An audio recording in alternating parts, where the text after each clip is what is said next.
6:01. I'm going to call this meeting to order. We have four board members in person present, so we have a quorum. I don't believe we have anybody virtually right now. Okay. Let's start the meeting by standing for the Pledge of Allegiance. I pledge allegiance to the flag of the United States of America and to the republic for which it stands, one nation under God, indivisible, with liberty and justice for all. Please remain standing for a moment of silent prayer and reflection.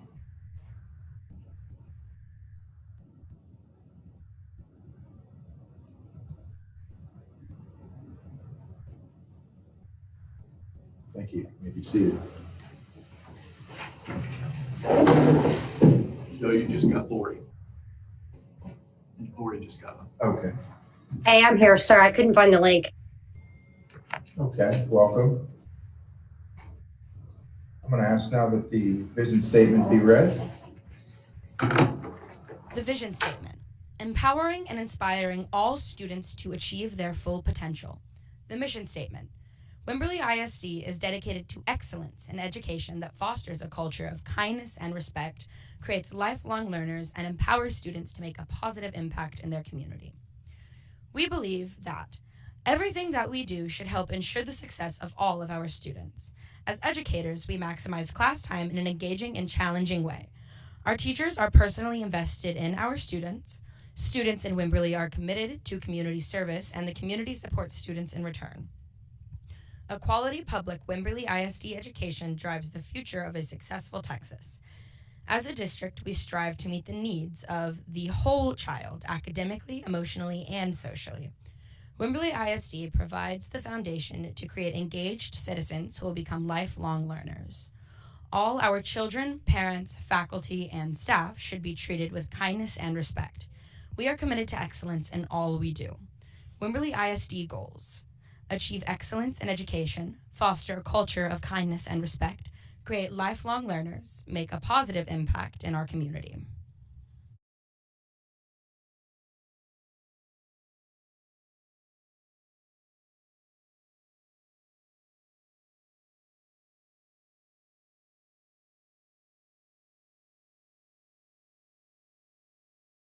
The next item on the agenda is public comment. Before we begin, we will remind our audience of the Board of Trustees public comment rules.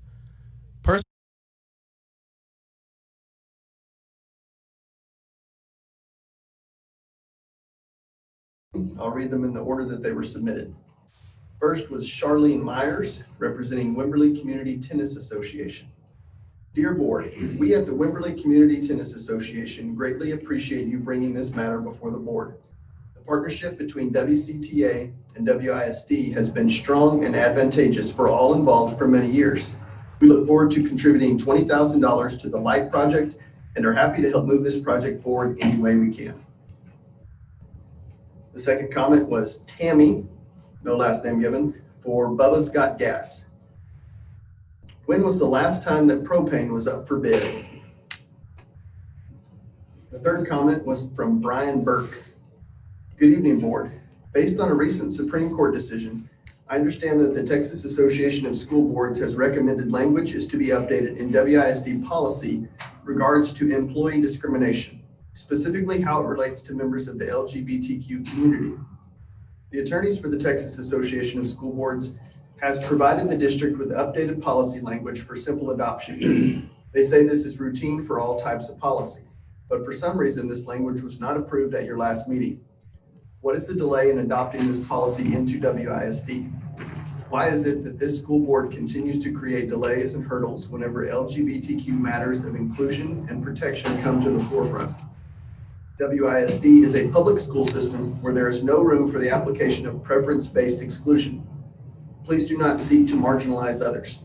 Please do not create yet another instance of the WISD school board showing through its actions that it does not support equality of its LGBTQ employees and students. One of WISD district goals is to, quote, foster a culture of kindness and respect. I'm not seeing this in any of these actions. Please stop the nonsense and get back to making things better for all the kids and faculty of this district. We are watching. That concludes the public comment. Thank you, Alan. We're moving to item number 2 on our agenda, the bond update. I'm going to pass over to Mr. York. Yes, so Bob and Ryan are here. So if you guys would give us that report. Yeah, no problem. Not a lot to report tonight. I'll just start through the projects. The Danforth project's closing up. Contractor's 100% complete. We are doing an audit of that construction manager at risk contract. And what that is, so we have access to everything they've spent on the project. Any savings from buyout or anything that's remaining in there comes back to the district. I've done this with this contractor before. They're very open, honest. I have no issues with it. It's just a process. And hopefully there's a little bit of money coming back out of that contract. So we won't release, even though they've applied for final payment and release the retainage, that won't happen until we've completed that audit. So that should happen sometime maybe in October. Otherwise, they're pretty much complete. At Scudder, it's just a couple of things, some ADA hardware changes that the inspector picked up on. They're being made right now, very low cost items. They've relocated the portable from Scudder to the high school, and that portable had the real small toilet fixtures in it for the little kids, so those have to be changed to full normal size ADA compliant fixtures. So that should be happening here very quickly. At Blue Hole, we're wrapping up millwork. Has been one of our big issues. They're expecting delivery of final materials this week. Anything that does not arrive, they will install an alternative product until they get the final product. For example, if there's a shelf missing in a cabinet, they're going to install the shelf until they get it. They've got a temporary mail slot box coming until they get that. They've also engaged another millwork contractor to finish the library. There's a few little fancy pieces of millwork in the library that someone else is working on. We've had a couple issues with the PA and intercom system. Some changes were made over the weekend. Everything was operational today. This week, we're going to make some changes to that system. This is something that Jason Grogan made a recommendation, and it looks like this is a solution to the little gremlins we've had. We're going to put that system on its own network, get it off of the school district's network because it's creating traffic problems with so much data going back and forth. The system is probably unnecessarily complicated, but we're working through it. And I think we've got our arms around it at this point. Most of you may know, but the school received an award from the Texas Water Development Board. It's called the Texas Rain Catcher Award. And that was presented, I think Ms. Richardson has the plaque. It's a pretty prestigious award statewide. I think there were 5 different awards, maybe 6 for this year. So it's really a nice recognition. Not surprised that the school received that award. It's a no-brainer, basically. So we're underway with final air conditioning balance. Punch list work is being completed. We're almost done with that. We have some additional pricing we need for demoing the house because we only have one price. And that distributed antenna system that I mentioned before, final pricing is coming in on that. I will bring those items back to you in October when I have them reviewed. As far as other projects goes, the athletic storage building, civil design, and TCEQ considerations about where we can locate that building on that property. That is continuing. Hopefully we get that wrapped up pretty soon. I'm ready to go out to bid because I want to bring those bid results back to you in October. And one other thing, there's consideration of possibly moving playground equipment from Scudder to the Blue Hole Primary School. Instead of demoing it, it needs to be taken out of there because it's kind of a liability issue for the district. We use like a park right now. Hate to see it go, so we're getting pricing on it, and I need to get more than one price. So we're just looking at that, and we'll bring that to you as soon as we can. But hopefully we can do something to bring that. There's plenty of room at Blue Hole. They have a need for more playground space. So let's take a look at it. I think that's all. If you have any questions, I'm happy to answer. Any questions? If it doesn't work at Blue Hole, can we purpose to give it to another district or no? I don't believe so. I had even reached out to Gina, being mayor, to let her know that we needed to remove that playground. Gina has not, got back to me, but that was before I found out that Dara now really does want us to try to make this work for the additional playground equipment needed for her campus. What's the reason why you cannot give it away? Well, first of all, it was purchased with district funds, so yes, you could bid it out. You could have someone purchase it for a certain amount. You could. I mean, I hope I didn't say you could not, because yes, you can.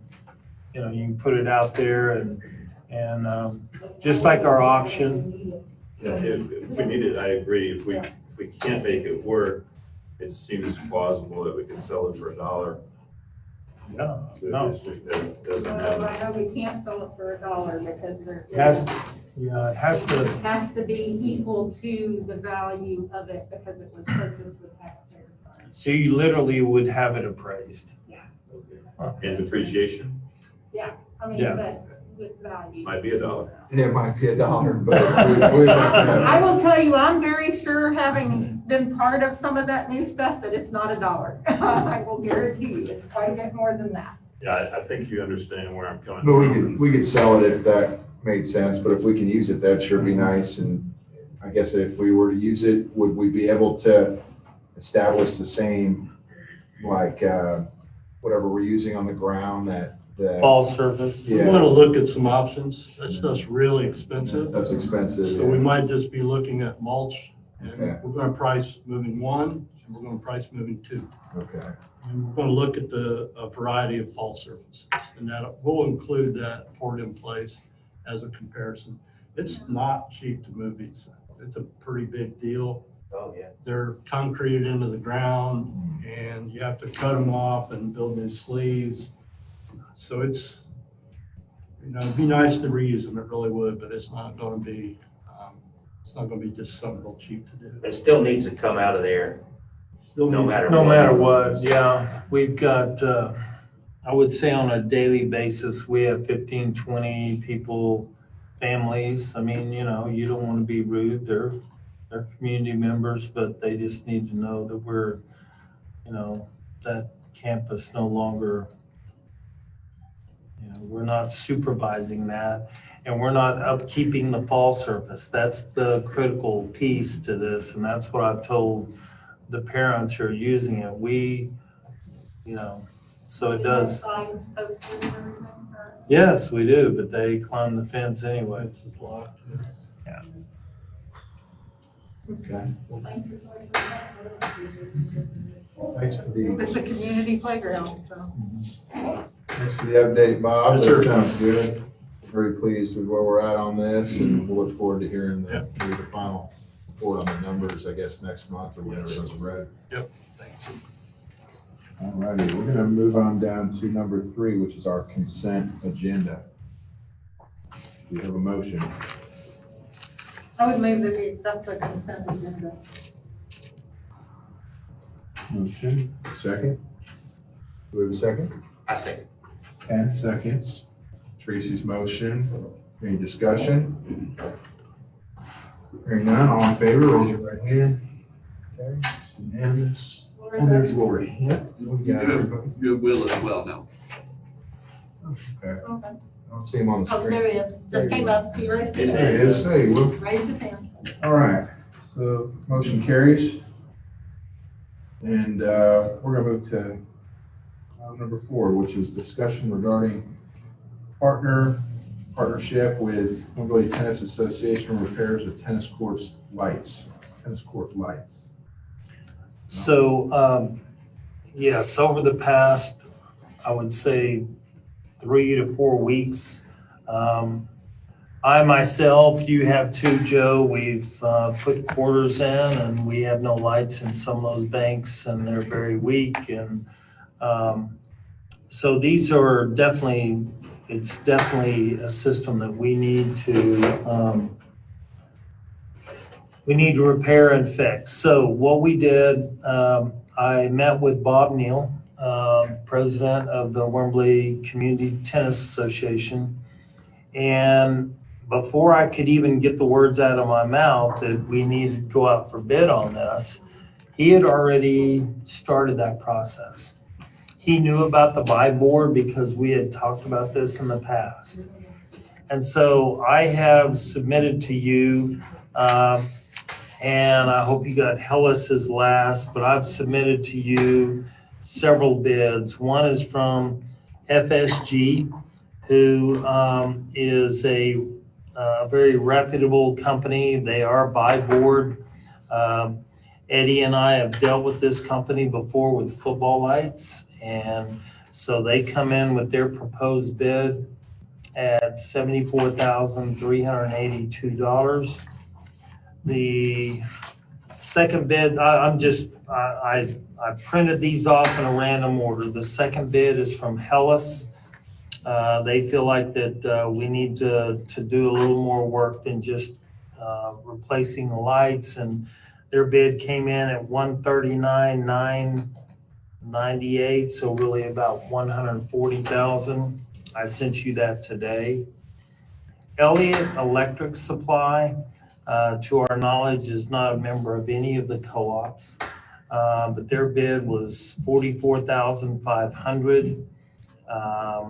I know that whenever I talked to Bob, he was concerned that he wasn't sure how many, sport court, tennis courts this particular company has done. And we have a quote from Spectrum Lighting, and theirs is $37,400. They do have an additional $1,090. And looking through this, I was trying to find out where that came in at. It's $1,190, and it's the addition of the shields. Oh, for the shields. Okay. So then it'd be close to 39,000. And then a quote from Lone Star Electric Supply. Do not know much about this company, but they came in at $11,475 for electric bid as per verbal and of work scope and considerations as above. And so you have their quote there. So the bottom line is, yes, we do need to do something about the lighting at the tennis courts. And so I'm just gonna, kind of put it to the board. These are bids. Can we negotiate with any of these companies? If you gave me the authority to possibly negotiate with a not to exceed number, I think that would be probably the most appropriate way to move forward, but it's up to you guys. And the Tennis Association is willing to come forward with the $20,000.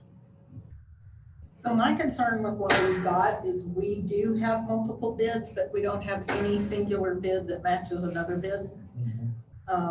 Because there wasn't an RFP put out to be specific on that. So I'm a little concerned with that. We have anything from $11,000 up to $140,000 between the five that we have. I've made no secret that I think this is something that needs to be done and it needs to be moved on post haste. We're already in the middle of team tennis season, and this has been an issue that we've known about for the last 3 months. So personally would like to see some forward movement made on something this evening. So are you suggesting that we go ahead and go out with an RFQ with specific specs? As I've talked to some of these lighting companies, they're asking questions that, we need to make decisions on. Do the poles need replaced? We're being told no. Do the actual fixtures that hold the lights in place, do they need to be upgraded? I can't tell you that. But we could put out an RFQ and have part of their RFQ is to replace those fixtures, but we need to get someone in that has more knowledge about that than us. Eddie thinks it would be nice, but we feel like that, what we've got is structurally sound. But, I would just like to say that you need to find out if those fixtures are good, and can you retrofit an LED bulb in there, because that's gonna save you a lot of electricity. And, I don't know how many years it would take to recoup that cost, but, But it's still gonna reduce our, still the same.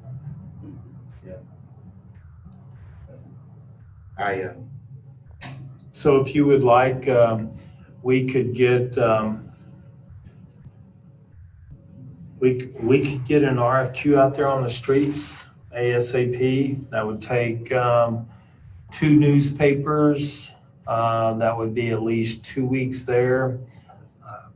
Have these bids come out, given those RFQs, probably 3-4 weeks to get the bids. At least 3 weeks, just a week to prepare the package. Yeah. At least 3 weeks. At least 3 to 4 weeks. Right. Okay. I'm worried about just changing the bulbs and Oh, having that sure. last for another 5 years. And that is another thing that Eddie discussed with us is that, most of these LED lights are guaranteed for 10 years, but you never know.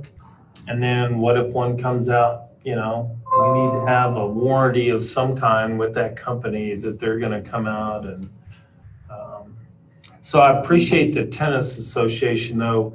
They were up front, and next thing you know, I had these 4 or 5 bids in front of me. And like Tracy said, there's such a wide range of expense. We did a similar project at one of the former schools, and the school district did not replace the poles.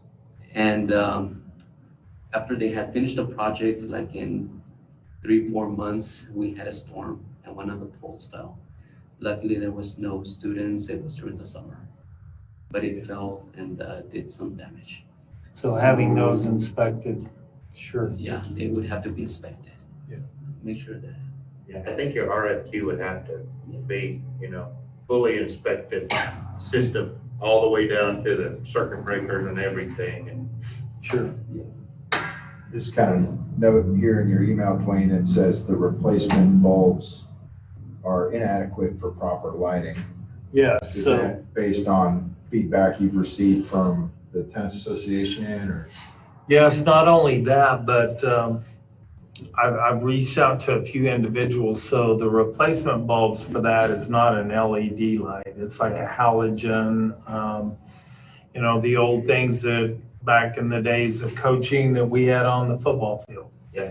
And so in some cases, these bulbs are hard to get, ordered because they're not being manufactured anymore. So what does it cost to retrofit? I was very alarmed whenever I got the $140,000 bid, thing from Hellas today, because they do these things, Of course, FSG does too. So I'd say that somewhere between FSG and Hellas, you're probably looking at FSG was 76. 74. What do we do up top? What's up top where those lights are? So Hellas put in that tennis court, but Hellas does not do lighting. So they subcontract out their lighting. Oh. And so I'm sure that that's who they went to get this. To get this Almost bid. positive FSG did those. Those lights up top are Could be. Yeah, it could have been FSG. And we put those on existing poles, didn't we? Yes, I think our poles are in good shape because most of them are metal. I mean, they're not the old wooden poles that, you know. So, but have them inspected and make sure that they're gonna last and, So bottom line is we have to get an RFQ out there or RFP out there in order to do this. Or do you want us to, I mean, I don't feel like I need to weigh into the minutia of repairing the tennis lights. If you had an amount that you thought was appropriate, I'd be willing to entertain hearing what that is. Otherwise, we can wait, I guess, a month to see where the bids come in. well, so whenever I received these bids, they came in almost like one at a time. And then as they would come in, there was such a discrepancy in cost. Then it was obvious that we weren't bidding apples to apples. So I just think that the two firms that I do know something about, FSG and Hellas, that it's going to be within that range, but putting it out there with very specific specifications, inspection of poles, that's probably, I don't know. I mean, it seems to me like you're on the right track and you're getting information. If we had a motion to do a not to exceed number, then you could work with your team. And if you come across some additional things that need to be done, you can let us know. Okay. But I'll defer to the. I agree with that too. I just don't want us to penny pinch over a couple of $100 for an independent inspection of the poles. I don't want whoever is bidding to go do inspections of the poles because of course they have a financial desire to have to put new poles in. I think we just need a third-party inspector to go look at that. But yeah, I think we need to get an RFP out or an RFQ out. Or they're going to exclude the poles. Right. They'll install the lights, but Right. in their agreement, they're going to say we're not making any warranties regarding the poles. So next summer, when we have more hurricanes that really actually come all the way in and we lose a pole and all those lights, we've got to replace all the lights because they're not covered under warranty. The only thing that I see here is that within our district, I don't think we have the expertise to create a packet like this with all of those requirements. We are going to have to do an RFQ to hire a consultant to with the expertise to come here. Sure.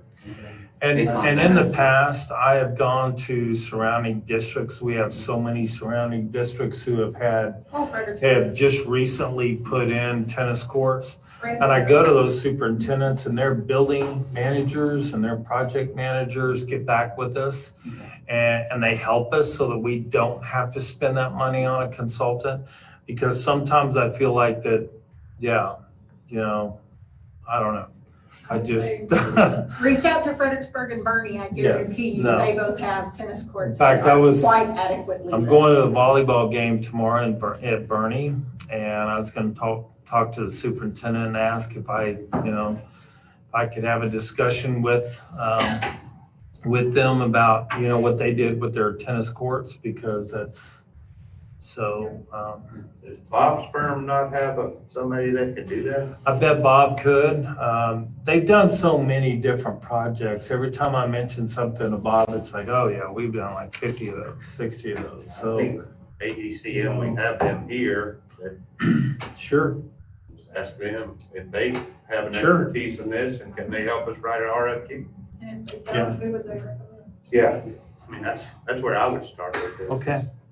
Yeah.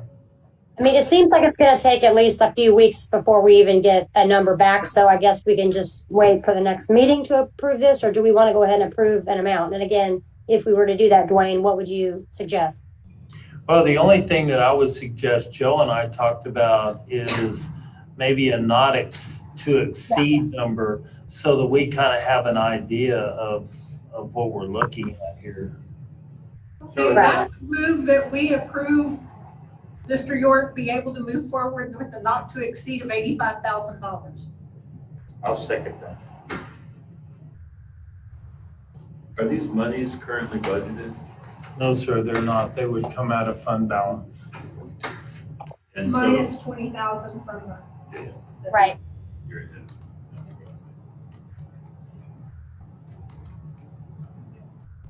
So your motion is really, I mean, we won't do another motion, but really Well, out of pocket for the district would be 65-ish.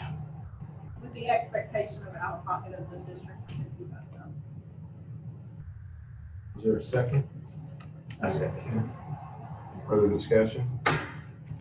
So I think this is fine, but again, we have no idea what the bids are gonna come in at, so I guess you can move forward with that level of authorization and if this motion passes, and if it ends up being more than that, then we have to discuss that at the next meeting, I suppose. Is that correct? Okay. Yes. Motion second. No further discussion, all in favor, raise your right hand. Looks like that's unanimous. Okay. Thank you, Dwayne. Appreciate you jumping on that. Look forward to hearing more about it. Let's move on down to item number 5 on our agenda, which is policy update 115. He's not good with us, so Glenn, you want to give us a little background on that? So we have provided you with all of the information. I know that the update, we talked with TASB today. We got another response back from Brooke from TASB. And they were just kind of recapping our conversation. TASB recommends updating DIA local to comply with the new federal regulations regarding Title IX and the new Supreme Court case. All right, so and then she gives us some notes here. Recommended revision to this policy and incorporate the recent United States Supreme Court decision, Bostock versus Clayton County, Georgia, which held an adverse employment action against an employee on the basis of homosexuality or transgender status. That violates Title VII and prohibits on sexual discrimination in employment. As a result, the policy clarifies that discrimination on the basis of sex includes discrimination on the basis of biological sex, gender identity, sexual orientation, gender stereotypes, and any other prohibited basis related to sex. When we were talking about this, she was very clear that you're talking Title VII, which applies to pretty much the employee part, Title IX, which has become, quite large and quite encompassing. TASB also recommends extensive updates to FFH local to comply with the federal regulations regarding Title IX. And so everything that they have provided for us are these extensive updates. You will note in the sex-based harassment section, this includes gender-based harassment. Additionally, the policy keeps intact the provision regarding gender-based harassment and gives examples.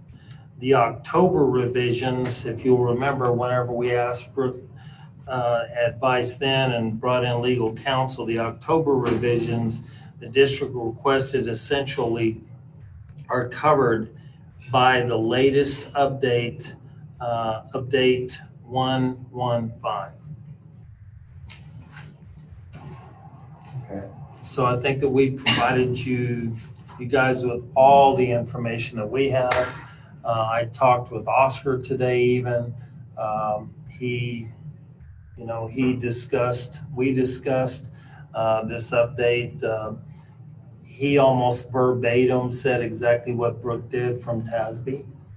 And so we've exhausted all of our resources from this point.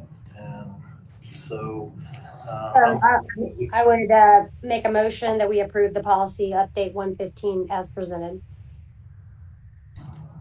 Would you like to finish what you were saying? No, well, seriously, I was fixing to say that now it's up to the board to decide whether or not they want to approve this update. And I think Lori, I think Lori made a motion to approve. We have a second.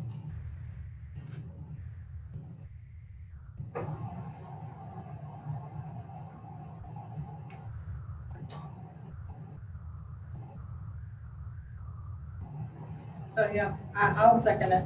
I mean, this is what we are legally being advised by TASB that we need to do, so. Joe, as a point of clarification, are we looking right now just at listed on the agenda packet, update 115, update, I'm sorry, yeah, 115, update 115, DIA, FFH. We're not looking at Trustee Olson's request there? Well, that is it's a separate, what she That's- requested was that's that separate. it be reviewed as a separate item and not put in the consent agenda. So we're not considering on this motion and your second Trustee Olson's. Correct. That's why my motion was to approve the policy update 115 as presented by Dee.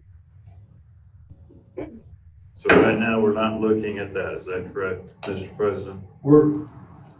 If you look at the agenda, It's right in front of me. yeah, the motion is to approve DIA,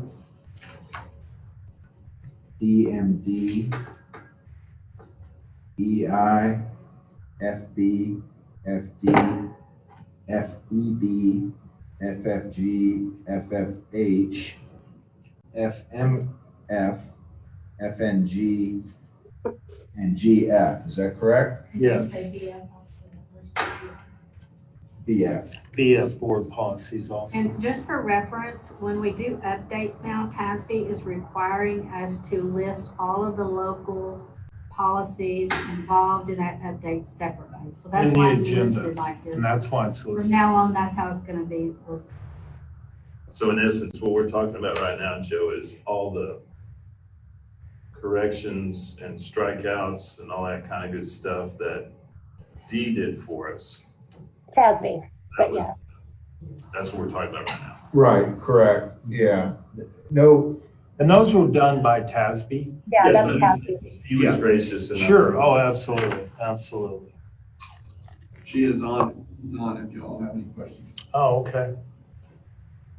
does anybody have questions? Dee, do you have anything you want to add? I do not. Mr. York presented it. We had conversations with TASB, and I feel like he covered it. Okay. We got a motion and a second. Any further discussion? Okay, hearing none, all in favor, raise your right hand.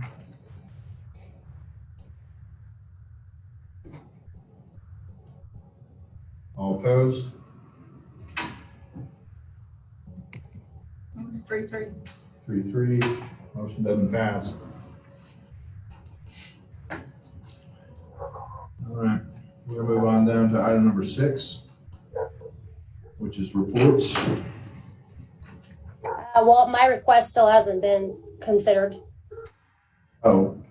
Okay, I'm looking for your request here. It's at the bottom of 5. The last thing. So, you want me to state what it is? Yeah, I'm looking for it on here. Dee basically just included an email that I had sent to her. Okay, yeah, go ahead, Lori. So basically, I mean, what I was just suggesting was that we bring our student discrimination, welfare, freedom from discrimination policy sort of in line with this federal law. So by adding that second paragraph under the discrimination section, just verbatim as it is in the employee welfare section of the same type of policy. So we basically have a similar first paragraph that reads, discrimination against an employee is defined as conduct directed at an employee on the basis of race, color, religion, sex, national origin, age, disability, or any other basis prohibited by law. that adversely affects the, in this case, student. And then the second paragraph, I would make a motion that we add the second paragraph to FFH, which would read, in accordance with law, discrimination on the basis of sex includes discrimination on the basis of biological sex, gender identity, sexual orientation, and gender stereotypes, or any other prohibited basis related to sex. So that just brings our two policies in line and protects our students in the same way that we protect our employees, which I think is good.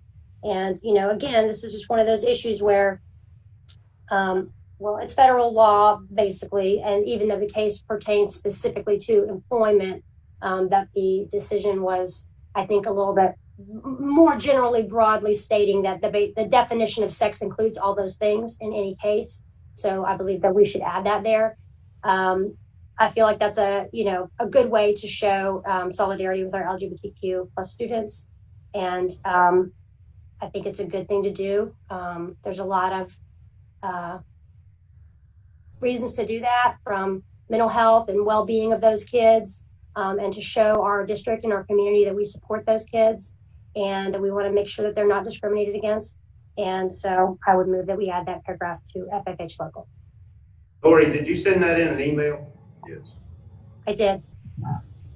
Yeah, I actually sent an email to Dee and I was asking her to, to add that into FFH, but that didn't happen. So it's basically just that one paragraph though. So if you look on the DIA local, you can read under the 1, 2, 3rd little section there, discrimination. There's 2 paragraphs. Add that second paragraph to the discrimination section of FFH. Okay, thank you, Lori. Do we have a motion? Yeah, I made a motion. Oh, that's your motion. Do we have a second? What was your, could you restate your motion? Sure, Lori? sure. So I make a motion that we add a paragraph to FFH local, which is our student welfare, freedom from discrimination, harassment, and retaliation policy, that we add a paragraph that is word for word verbatim to the second paragraph in our employee welfare, freedom from discrimination, harassment, and retaliation policy, DIA local. So under the discrimination section, the second paragraph, that be added as a second paragraph under this discrimination section of FFH as well. And we have a motion. Do we have a second? I'd like to ask a question. Okay, go ahead, Will. Are we posted for that type of action? The motion that Lori made for that policy? Are we posted properly to do that? I'm just curious. In my email, I put in there that with FFH local with possible action to amend it.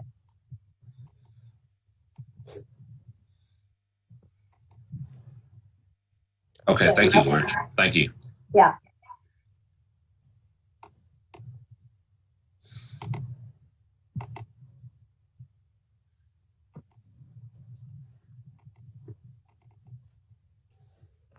Yeah.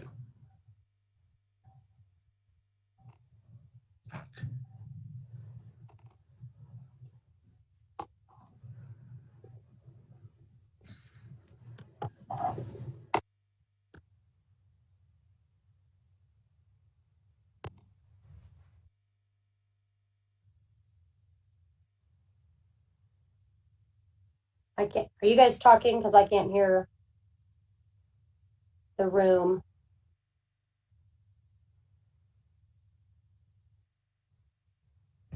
Can you hear me, Lori? Yeah, I can hear you. It looks like the presentation microphone has been muted, which is the room in there, the admin room. So we can't hear anything y'all are saying in there. There we go. All right, audio's back. So whatever you said for the last 5 minutes, we have not heard. We just said we were trying to get the copy of the policy in front of us so we could actually read what it is that you're proposing. Oh, okay. Let's see. I think it's in the packet. So DIA local's in there and FFH local is in there. So if you just look in on the quick view, you can click on those 2 local policies and they're both in blue. and you can read. Yeah, we have it now. Okay, cool. Okay, so we have a motion. Do we have a second?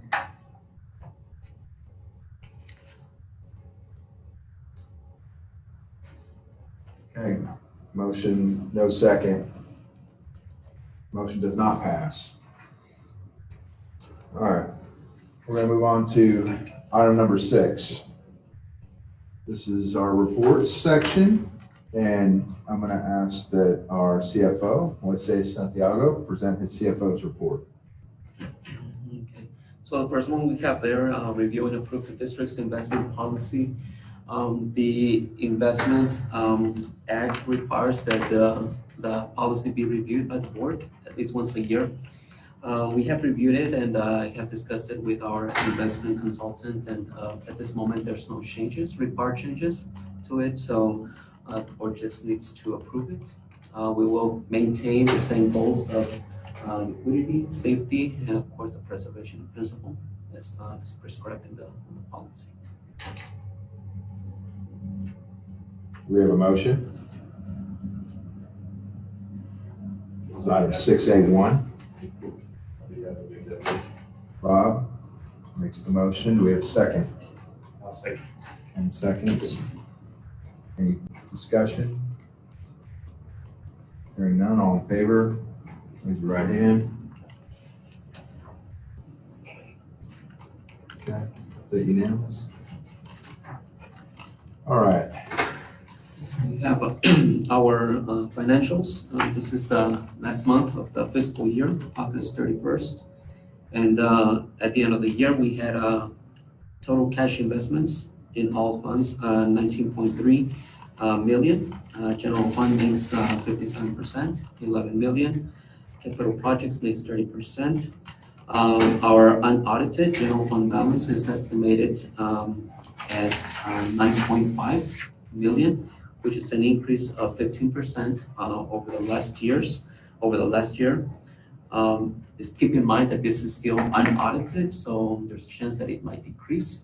We are still waiting for the final, the settle up payments from TEA and the final recapture payment too. So we might be able to be put into fund balance at least close to 900,000. And so in the general fund, we collected 101.5% of the budgeted revenue. We spent 97.2%. The nutrition program collected 708,000, 100%.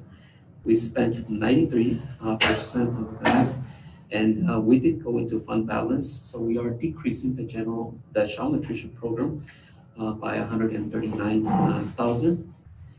The meal served during the month of August, of course, decreased significantly compared to the previous year at the same time by 56%. Total breakfast, 80% total lunches. The number of operating days in the month of August were 3. We're actually 9 compared to the previous year at 12. We did have more children that qualified for free and approved meals. We had an increase of 6% compared to the previous year, and for number of reduced meals, we had an increase of 4%.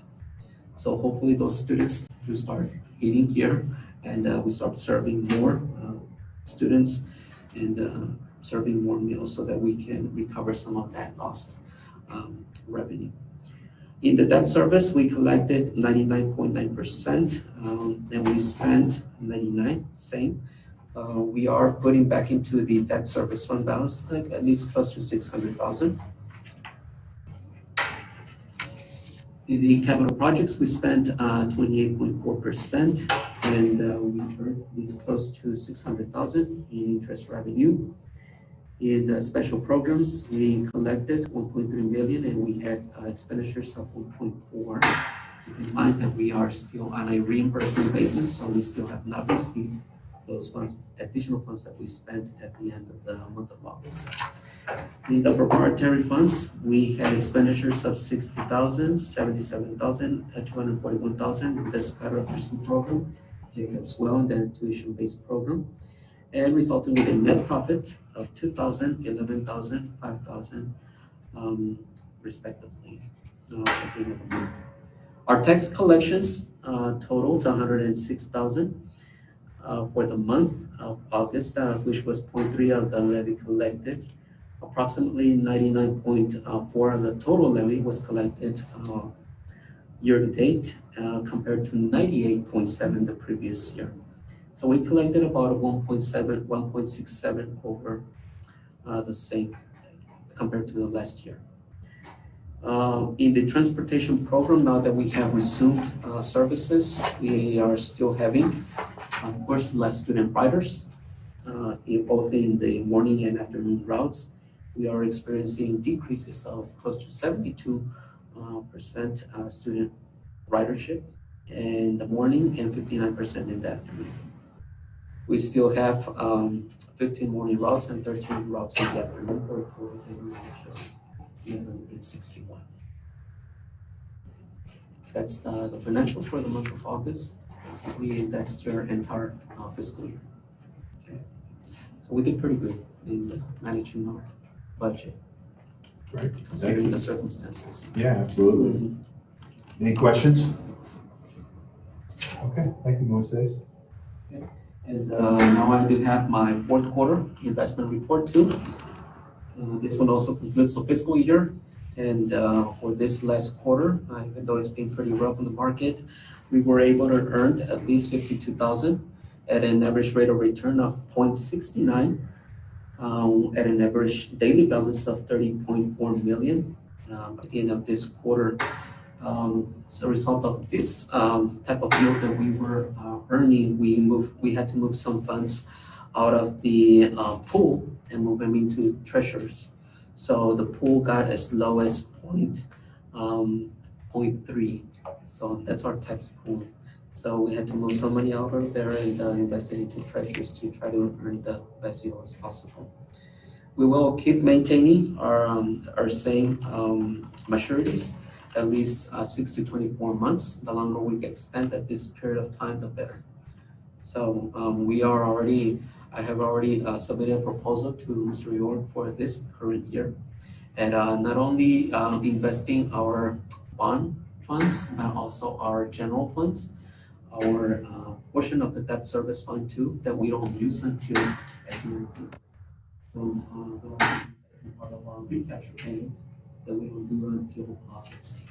So just trying to do as much as we can with those funds that are not in use at this time. It's the investment. Great. Thank you. Mm-hmm. All right, so we're going to move down to item P then, which is the superintendent's report.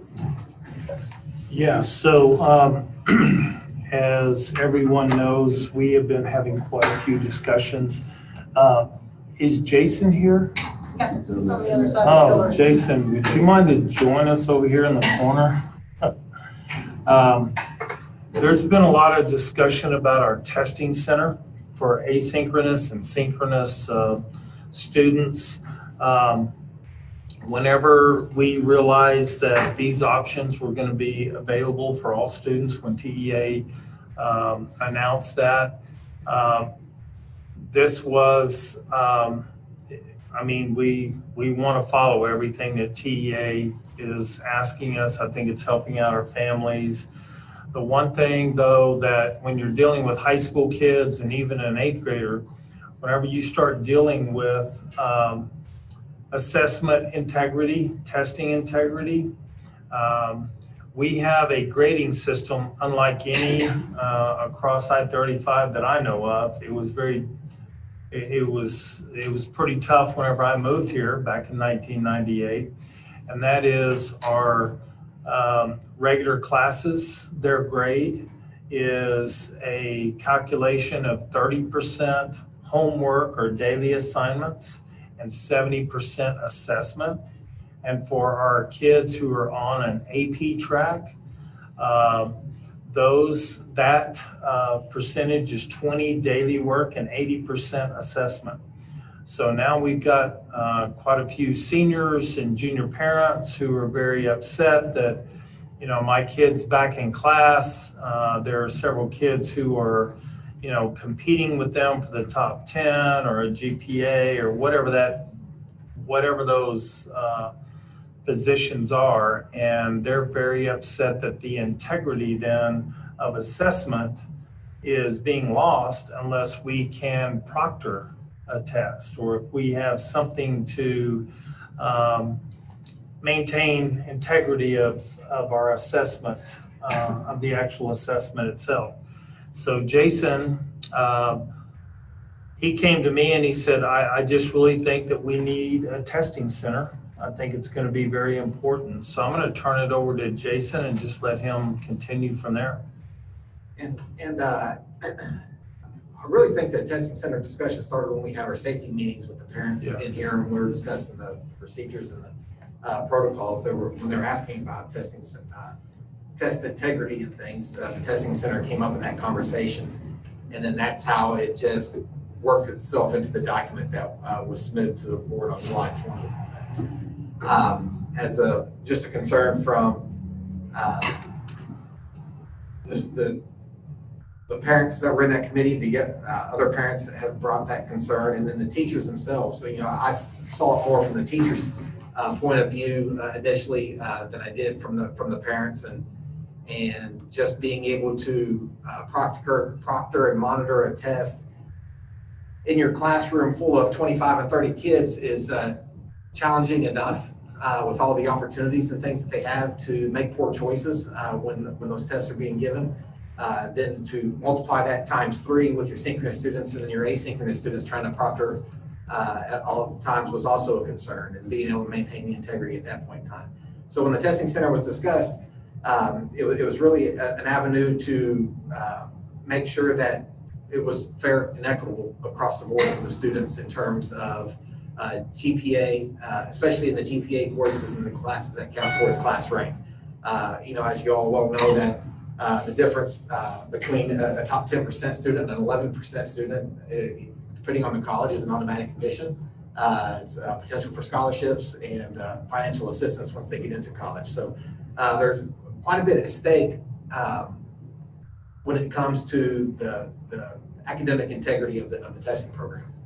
So that's, you know, and from there it just turned into trying to create an environment that was safe enough that people would still be comfortable that were not coming onto campus, which is why they chose, or we worked out a plan at the Scudder Gymnasium for 25 testing tables in a space that has 10 feet in front and behind, 7 feet on left to right, and then the tall ceiling, and you know, maintaining social distancing, masking, and really the only interaction that a student has with anyone else in that facility is the testing center coordinator who hands them the test and receives the test, with the area being sanitized after each hour-long testing session. We have 5 of them during the course of the day, and then we've even offered some moved into an evening session after a recommendation, and for 2 on Wednesday afternoons. Some teachers are meeting their students after hours outside. We just have a variety of ways that we're trying to do this. That way we are maintaining that academic integrity. So this has become an issue, and I just wanted to bring it to the board's attention that I feel like that it's important for us to maintain that integrity. Every parent that we've spoke with has a special situation. We do have a few that are adamant that there is no option, that we send the test via Chromebook, and they're allowed to take it and kind of be done with it. So Jason and I have spent several hours with his staff, just trying to come up with the best solution. I still think the testing center is one of our best solutions. We can easily control any kind of movement within that facility. We're disinfecting every single time a kid leaves, shows up. It is being proctored by an individual. And I've looked into some software programs that, you know, they're time test, but then that's it. You're just kind of timing a test. I don't want to go into the other discussions that I've had with other parents that are really concerned about it. You know, because you all know that sometimes between val-sal is like 1,000th of a point, 100th of a point, 1/10 of a point. And so that's why it's pretty difficult. Our graduating class, 1/10 of a point is huge. That's It is. 4 or 5 spots in the top Yes. 10%. And every point matters in in the way we calculate the GPA. There's not a range of points where that some districts use a different model to where a 97 to 100 is in a regular course of 4.0. In ours, because of the competitive nature of our students over the years, and that's, you know, since I've gotten here in 2002, so, you know, 100 in a regular class is a 4.0, a 99 is a 3.9, a 98 is a 3.8. So there's a significant value on each point that comes along with a test, when, especially in an AP or dual credit course where it's a 6-point class. Jason, at the end of your first presentation, did I hear you say that teachers have even met students outside to accommodate the students? There have been a few that going inside the testing center? Yeah, that's what I was interested in as well. Could you elaborate on that? So I've had, right now there are 2 teachers that that have just said that, you know, if you don't want to come in, then I will meet you out at the tennis court pavilion at 4 o'clock and I'll sit outside with you while you take the test. That's obviously, you know, an example of going above and beyond. With everything else that we're asking the teachers to do this year, I'm not prepared to tell everybody that they have to do that at this point in time. That was just an example of a couple that have done that. Mr. Wilkes and myself have offered to help out where we can. We're Miss Parker too, for that matter. But it's quite a bit. It's a big ask with everything else, and that's why the testing center did provide some peace of mind to the teachers at the beginning of this process, because it kind of took some of that off of their plate in terms of trying to have to make sure that their online tests, because then I would have to move all the tests online if we go back to if we went to a system, because I really want it to be fair and equitable, and I want everybody to have the same version of what's happening. You know, when I say same version, that doesn't mean the same questions in the same order and things, but the same opportunities to be successful. So I mean, I've heard from parents on this issue that are concerned about the health of, you know, themselves and their families. And, you know, I mean, my daughter is synchronous, and she has actually been to the testing center already, taken a test there. So I have direct experience with it. I've seen it. But I also, you know, and I think it's a reasonably good, you know, situation for what we've got to deal with here. I'm wondering if there is some way, either, you know, at the high school or at Scudder, where there is some sort of outdoor covered space where we could offer, you know, for those students that actually have, you know, medical level concerns from doctors, some sort of outdoor spot where, you know, 1 or 2 or 3 kids could take tests outside.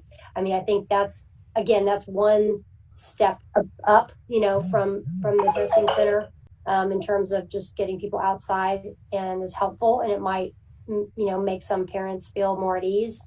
Is that possible somewhere to do that? I'm not completely familiar with the Scudder campus. I'd have to go look at what other places are available there. At the high school, I know we don't have an outdoor space that's covered. At Danforth we do, and at the tennis courts, those are the only 2 covered areas that I'm aware of. If you literally put chairs outside of the back side of the field house, I mean, Yeah. I was looking throughout the district for anything covered. And then whenever the weather starts getting cooler, then we lose that option.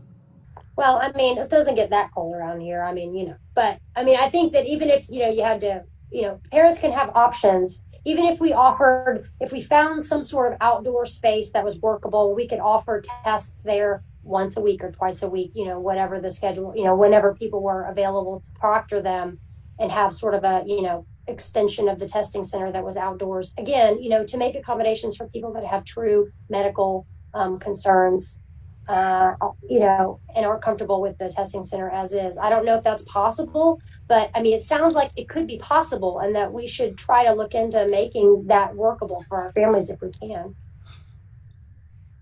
I think we want to all obviously maintain the integrity of our program. And I think we've been as fluid as we possibly can going through this pandemic, and we should maintain that philosophy. And I would suspect the people that were not comfortable with the testing center, which there are some out there, that the numbers would be really low, and they would have, as Lori stated, some type of real personal situation, which they weren't just uncomfortable going into the facility. So that would be my assumption. And so I'd hope we were able to, accommodate those people on a case-by-case scenario, and everybody just be as flexible as they can. And certainly not opposed to any of that. It's just finding people in the time that meets with everybody's schedule. Everybody's spread pretty thin. I'm not opposed. We just have to figure it out, like we have done. As you mentioned, being a fluid situation, they're definitely. I mean, I think if we have to pay some people, extra hours or whatever to do that, that seems reasonable. I mean, I feel like we, can accommodate that in our budget, and that's an accommodation we need to make. And that's my opinion. But. Sounds like quite a bit of planning's already gone into this issue, and we know that our staff, administrators, and teachers are really stretched right now. As we think about additional accommodations, we also have to consider timing, in that a test that's administered on a Monday in person and then can't be administered until Wednesday or Thursday because somebody wants special accommodations. Well, you already have an integrity issue there in my mind. That's already happening. Yeah. I mean, in terms of timing on days, they don't actually always go in on the exact day of the test. So, right. I mean, right. We have A and B and all that kind of stuff, but I think we just have to really be careful, because as we make accommodations to address concerns that are very legitimate of a few, we could put the entire, integrity of our academic system at risk, which is a real concern to me. Well, how would that be putting the integrity at risk if we're doing the same thing we're doing at the testing center, but just offering some outdoor spots to do it? I don't understand the concern there. Well, because we don't have the personnel to do indoor and outdoor at the same time. It's going to be one or the other, or finding somebody who's willing to go above and beyond, which I'm not ready to ask for. Maybe we need to find a couple of proctors that we pay at hourly basis or something to that effect.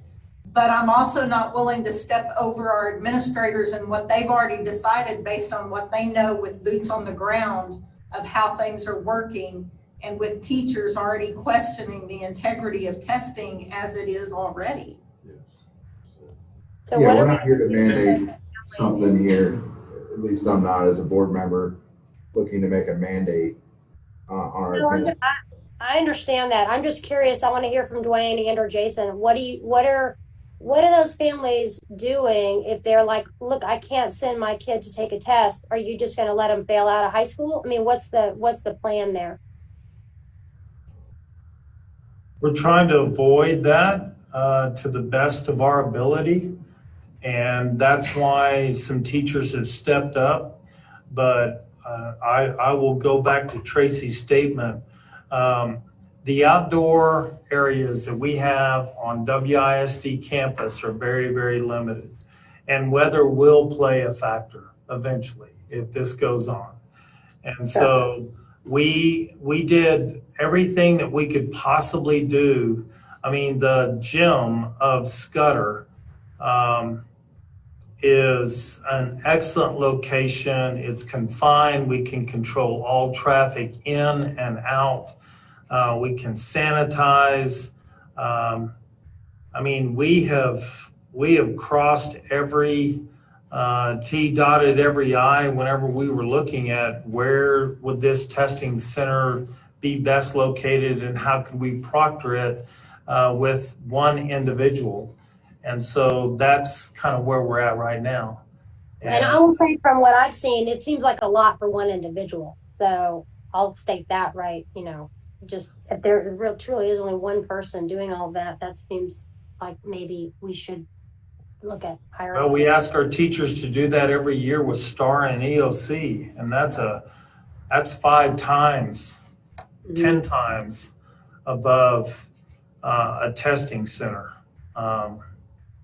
And so we're pretty trained, and our teachers are trained and to manage that. Well, maybe there's a way to put up there as a student where they're not comfortable in testing center. Perhaps they'd be comfortable if they were like the only student testing in the cafeteria area or somewhere away from the other, somewhere super isolated, but yet still in the Scudder campus somewhere. I don't know. I mean, I'm just trying to figure out how we can help these families some way. Well, how many people is it that are concerned? I'm aware of 4 families, but I don't know. I mean, I'm just saying I have been made aware of 4 families that are very concerned. I mean, so we're probably that's what we're looking at having to accommodate, because everybody's had tests, by now. So they've had to deal with this issue. I mean, it's not a lot of people. It's a small amount of people. So. Okay, well, we're going to trust our administrative team to continue to work on solving these problems as you solved all the other problems. And if you find that they are struggling, have them reach out to me directly. The 2 or 3 that I've worked with, I feel like that we've been able to come to some compromise, not completely, but that's what compromise is trying to meet somewhere in the middle that both parties can be comfortable enough to. Absolutely. That is always when people come to me, that is always what I tell them to do, is to go talk to you, talk to Dwayne, try to work it out. So I'm glad to hear that. Thank you. Okay, very good.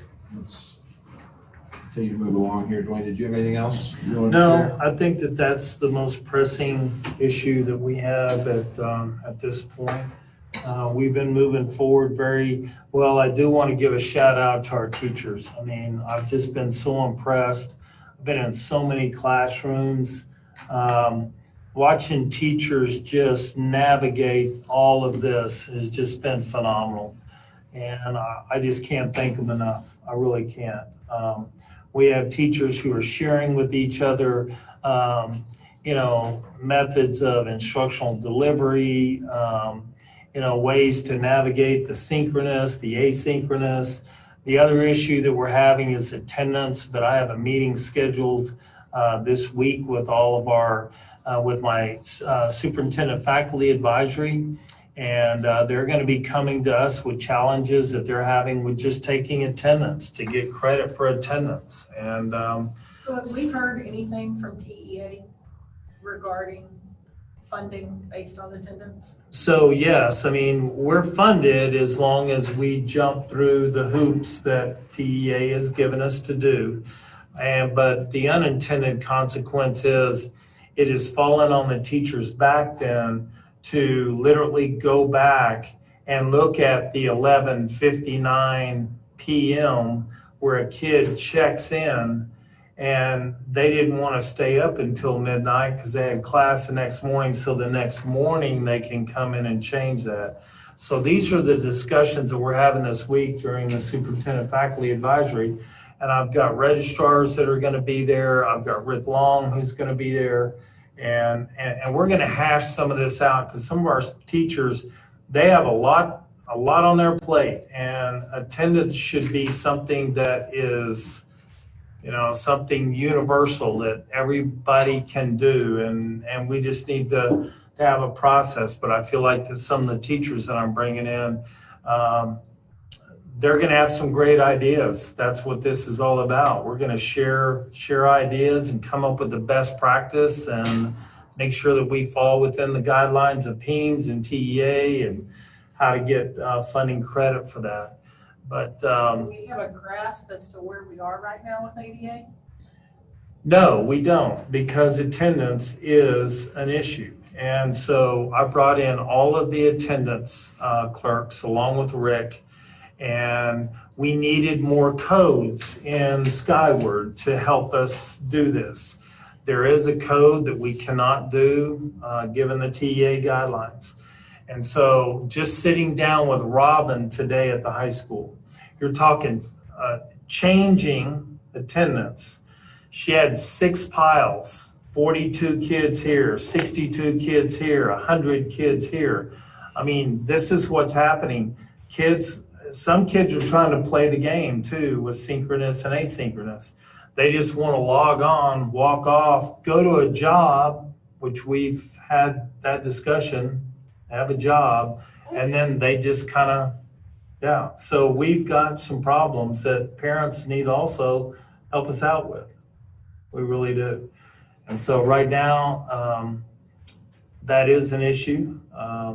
Wasn't planning on bringing it up tonight, but I want you to know that we're going to be spending this entire week on coming up with solutions. And I guarantee you, we've been throwing bigger curves than this.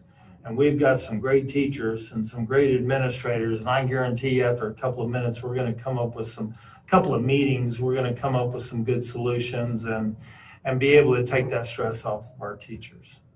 I'm not overly concerned, and I am absolutely and utterly proud of our district, because in comparison to what districts around us who have kids in the classrooms are doing right now, we're rock stars. No, I agree. Our staff, our teachers, we're rock stars at getting done what we're getting done right now.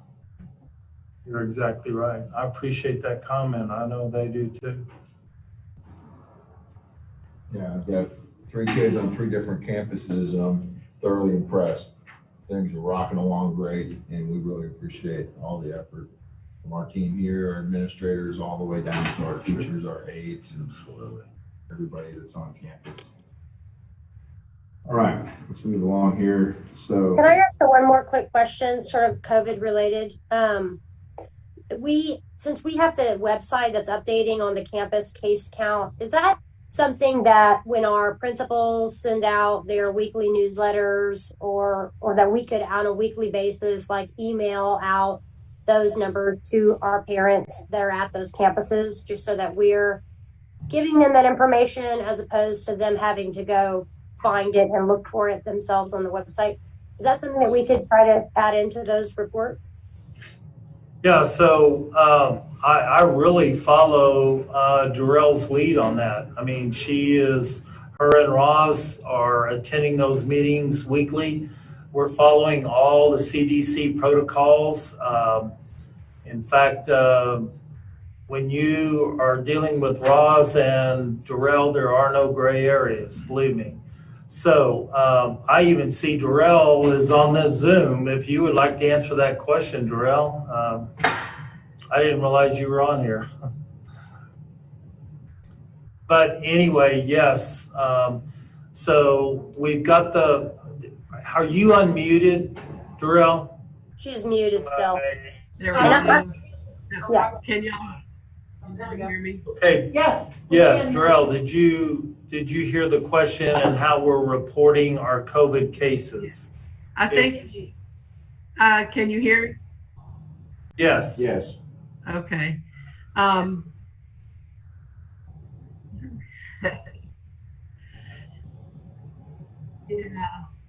We're getting skipping. Darrell, we can't hear you now. You're breaking up a little bit. As a school district, we can choose to report those in any way that y'all want to. My experience has been that the sending out emails is usually leaves off people. Sending out letters is expensive. So the reason I recommended what we're doing is, every kid who walks in the building sees the COVID information. It's on the website.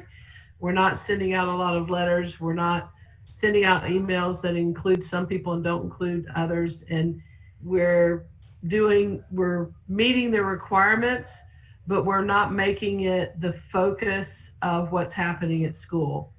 And we have very small numbers, and that's reflected in the information that's available. And I think what we're trying to do is not create unnecessary alarm, and also not create the focus of every communication that comes from our principals to be, centered on that as opposed to the other things that are happening on campus.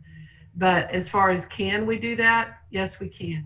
Do I think it's the best way? I think it will change the focus of the principal's information to the community, but it's certainly possible. I mean, I wasn't thinking of making it front and center or anything, but just to put it on there somewhere, like, weekly count on the campus, whatever, just to show it. But I understand what you're saying, Darrell.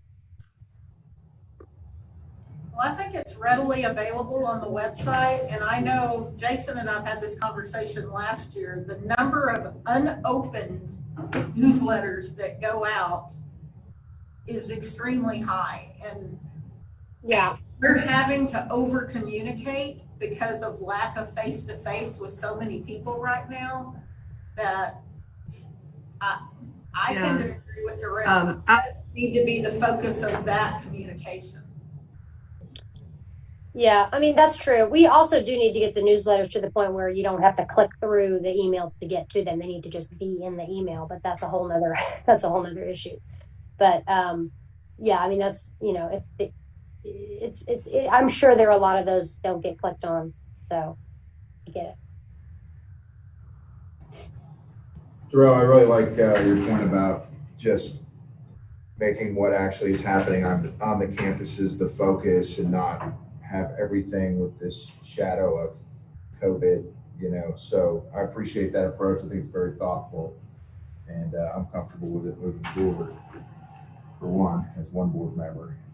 Okay. Dwayne, anything else? No, that's all I have. All right. On my report, the agenda calendar, nothing major. Y'all can be looking at that, which we're always open to adding items on the agenda. Just go through that process. My internet connection is very sketchy, so after I spoke, I didn't hear anything else that was said. Oh, that's okay. We were just saying good job, Darrell, and thank you. Good job. Okay. Dwayne, you can let him know that tomorrow. Send her an email.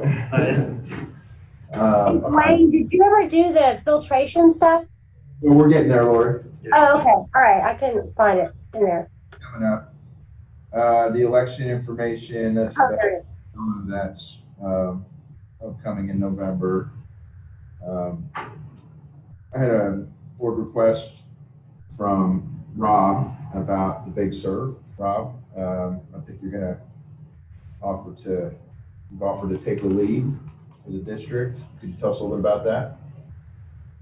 Yeah, in this community, probably over the past 15, maybe 20 years, we've had 2 big serves, and typically mobilize 400 to 500 people. And we've always concentrated on the school district and serving the school district. And Eddie tells us that after every big serve, we've done about 1 year's worth of maintenance in a few hours. I can remember raking leaves, Jason, with you years ago in front of Danforth. I don't know if you remember that or not. It's probably a powerful experience for you. But I got to thinking about one of our values as a district is service in the community. I thought that was lacking last year. It's not harsh criticism, but I just thought it was lacking.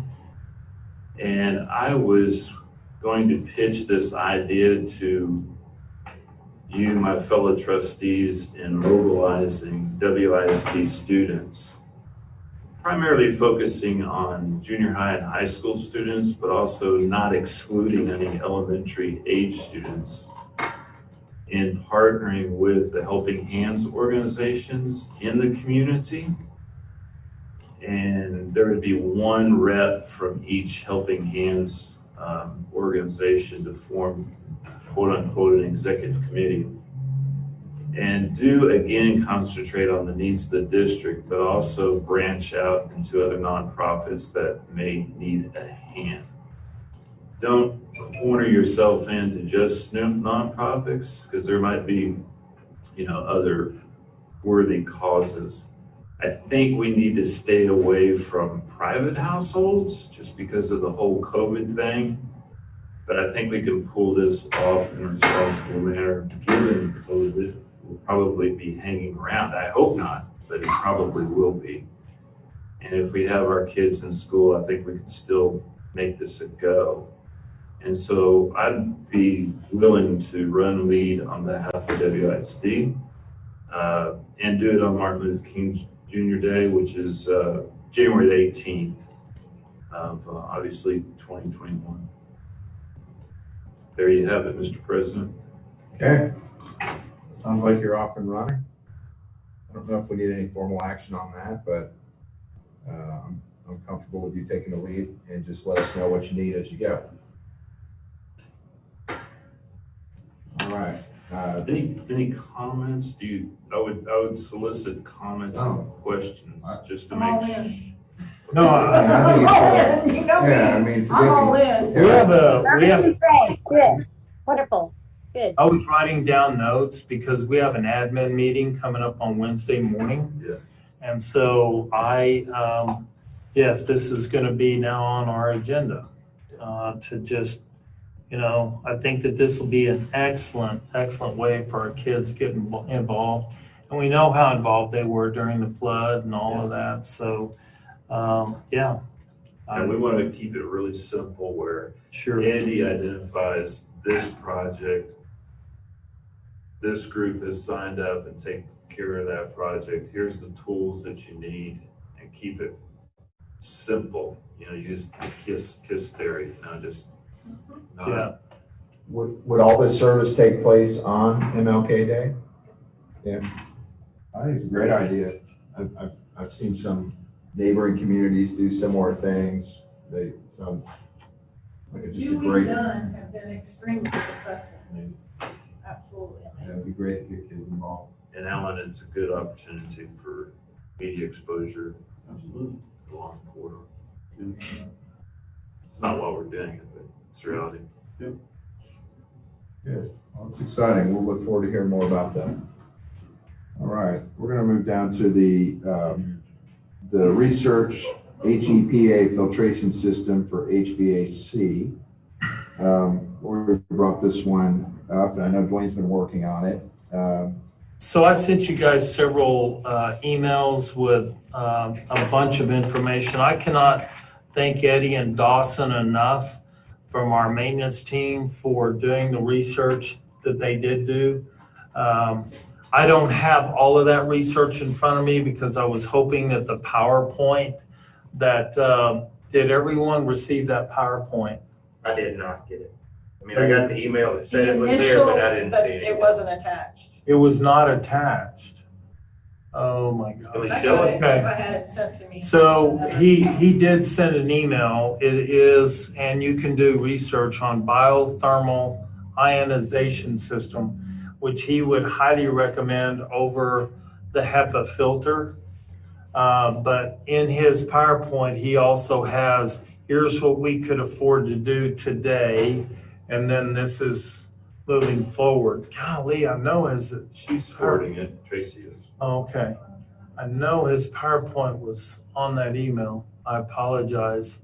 I was very excited to get it. I viewed the The PowerPoint, there are definitely some things on the PowerPoint that he would need to explain that I cannot. I'm not an HVAC expert, but some of the research done by this biothermal ionization, it's the only method to where virus particles become large enough to be caught in a filter. In other words, there's some kind of thing that happens, occurs with this system. So I know that there was some cost thrown out there in this. It's about $140,000 if we were to do this ourselves. This is without installation. And so that's about as far as we got on that. And I just wanted the board to know that we will continue to research this, and I will definitely resend that. And on September, I will definitely have Eddie or Dawson here to go through that PowerPoint. You're saying 140,000 for the district? All right, so it depends on how you read Dawson's email, and that's why I wanted Dawson here. We talked about large areas.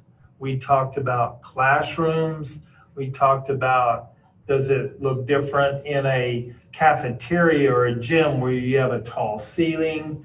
And so during those discussions, that's what he was researching and putting together. So I think it'd be very critical to hear from Dawson. I think that he has done an excellent job of researching this. And I totally agree with Lori. This is something that we need, even when COVID goes away. I mean, for flu season and everything else, I mean, I think this would really be good for our district. So. Yeah, it's a good investment no matter what, but it's a particularly good investment right now. Yes. Yeah, I'd like to hear more about it. So Sure. maybe just keep working on it, and once you can kind of, get some details, maybe with a recommendation, maybe Sure. bring that to us. Sure. And I think we're close to making a recommendation that, given the research he's done, that we go with this biothermal ionization. I mean, him and I had that discussion, I think, in fact, I think it was like Friday. And so it was a request, and we've done everything we can do within, like a 5-day period of time to really, look into this. We want to call school districts who have got this in place also and see if they have kept any data. I asked Dawson how many firms do this. He wasn't sure. And so there's still some information that needs to be researched on this. And so I will And other definitely than bring the it cost, back. we do also want to make sure there's no impediments or negatives, Absolutely. we don't want there to be any unintended consequences. Absolutely. Related to. Well, and so facilities. cooling, freezing up of condensers was the number one concern with the HEPA filter system. That's pretty well known, just given the fact that filter is so dense that your compressor is working overtime, you're using a little more electricity, but having a unit freeze up in a zone of a campus is very, man, in August, that can get really hot really quick. And so, these guys know that science, I don't, so. Dwayne, this is Will. If you get your information together earlier, I'd like us to engage this as soon as possible and have a sense of urgency to it, and not have to come back a month and before you know it, we actually have something in spring. So whatever we have to do to give you that flexibility. Yeah, I think within the next 2 weeks, just being able to call references that we could have some good information and a recommendation to you. I know that it was too soon to ask Eddie and Dawson to show up to this particular meeting.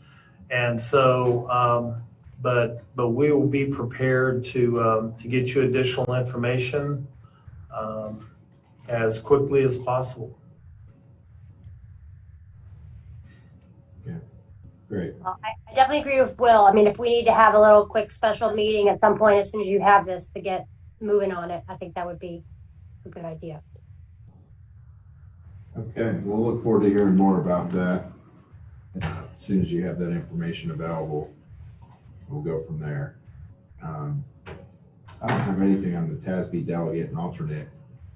Or do we do? Yes, there was a form that we received from TASB. These are the ones who normally vote on the TASB delegate and assembly. Oh, So they okay. kind of sent it to us late, and since they're not having an actual convention, it's going to be, it's going to be, I guess, Zoomed or something. So they said we still have until October the 1st to get a nominate delegate in. Lori, you've done it the last couple of years. Delegate and an alternate. Yes, and they'll get. Yeah, I've done it. I mean, I could probably do it again. I don't know when the date is. I'd have to look at the timing of it. So When? Third? October 3rd. October October 3rd. 3rd. third. Okay. Just sign me up for now, and if I can't do it, I'll let you know. Okay, If that's yeah. We get an alternate in case Lori can't. I can do the other. Okay. Thank you. Saturday. Thank you both. Okay, so Lori's our delegate and Tracy's our alternate. Appreciate your willingness to do that. All right. Good. We can make a motion. Somebody want to make a motion? So moved. Second. Rob? Okay. All in favor, raise your right hand. Okay. You got a motion. Yeah, there we go. Everybody raised. All right, we're going to move into closed session. The board may adjourn into closed session pursuant to Texas Government Code Section 551.071. The board may then re-enter into open session for further discussion and necessary action. Our deliberations may include security devices or security audits, Texas Government Code Section 551.076 and 551.089. Personnel matters, Texas Government Code Section 551.074. Deliberation regarding real property, Texas Government Code Section 551.072. And consultation with our attorney, Texas Government Code Section 551.071. Time is 7:38.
Okay. You ready, Jordan?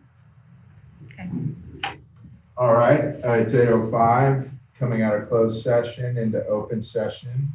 Do we have any action? Yes, I would move that we accept the request from Lindsay Ogan for furlough. Second. Any discussion? Hearing none, all in favor, raise your right hand. I believe that's unanimous. Got two hands up there. On item number 9, preparing for our next meeting, we're going to look to call a special meeting to further discuss policy update 115. Specifically, we've asked for our legal counsel to provide an opinion on issues related to this update. And we feel like that's going to happen here fairly quickly, and we'll be able to get back around on this hopefully within a week or so. But we just wanted to provide that update just to provide a little clarity as the fact that the board is continuing to work on this policy update. Anything else? Okay. Motion to adjourn. We're adjourned. Adjourn.